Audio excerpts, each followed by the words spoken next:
अखिलेश जी, लेकिन मैं अगले बयान पे आता हूँ। रामजी लाल सुमन, आपने कहा कि इतिहास को याद करके खाई नहीं बढ़ानी चाहिए, लेकिन वो इतिहास के राष्ट्र नायकों को अगर गद्दार कहेंगे तो देश में हलचल होती है, विरोध होता है। वो कह रहे हैं कि राणा सांगा गद्दार थे।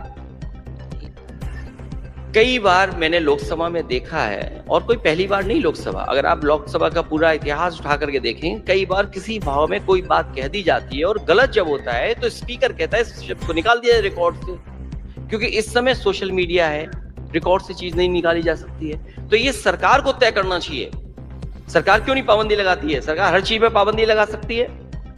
तो अगर कोई वर्ड, अगर पार्लियामेंट के स्पीकर ने या राज्यसभा के चेयरमैन ने हटा दिया है शब्द, तो वो शब्द कहीं इस्तेमाल नहीं होना चाहिए। जिम्मेदारी किसकी थी?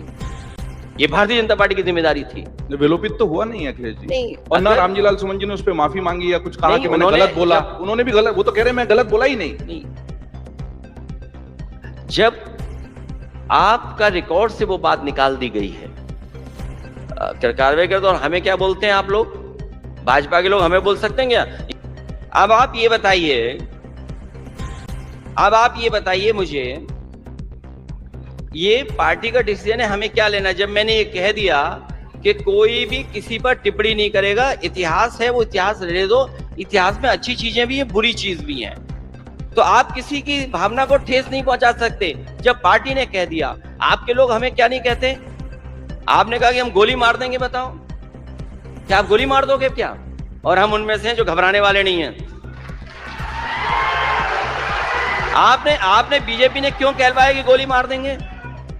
आपने संविधान बदल देंगे की मुहिम चलाई और बहुत बड़ा झटका उत्तर प्रदेश में लगा। लोकसभा के चुनाव में 37 सीटें आपकी आ गई संविधान बदलने की बात पर आपको जो, लेकिन आगे के चुनाव में वो न इंडी गठबंधन रहा, न वो संविधान बदलने वाली बात आगे बढ़ पाई, और बाकी के चुनाव में महाराष्ट्र से लेकर सब जगह फिर भाजपा को ही सफलता मिली। अब 2027 को देखते हुए संविधान बदल देंगे वाली बात पर और पीडीए वाला जो आपका मूल मंत्र है, उस पर आप कैसे इस चुनाव को आगे बढ़ाएंगे? अगर किसी को कोई धमकी देता है, हमारा संविधान और कानून कहता है कि उसके पे ये कार्रवाई करनी चाहिए।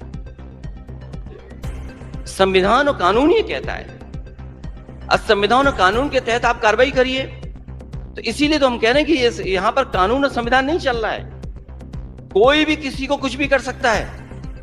आप ओपनली चैलेंज कह रहे हो। मैं ये जानना चाहता हूं, अगर संविधान से देश चल रहा है और कानून से देश चल रहा है, जिस भावना से जिस लोगों ने कहलवाया कि गोली मार देंगे, जान ले लेंगे, आप बताओ इस संविधान और कानून में कार्रवाई क्यों नहीं की?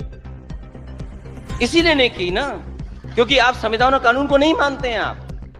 और फिर जिस मंदिर में मैं गया, उसको गंगा जल से क्यों धुलवाया आपने?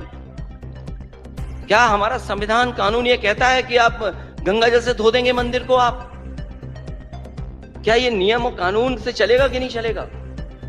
तो ये किसकी जिम्मेदारी है? जो आज के दिन सरकार में है, उसकी जिम्मेदारी बनती है कि अगर समाज में कोई इस तरह की भावना पैदा कर रहा है, उसके खिलाफ कार्रवाई करें। बताओ बीजेपी के लोगों ने क्या कार्रवाई की?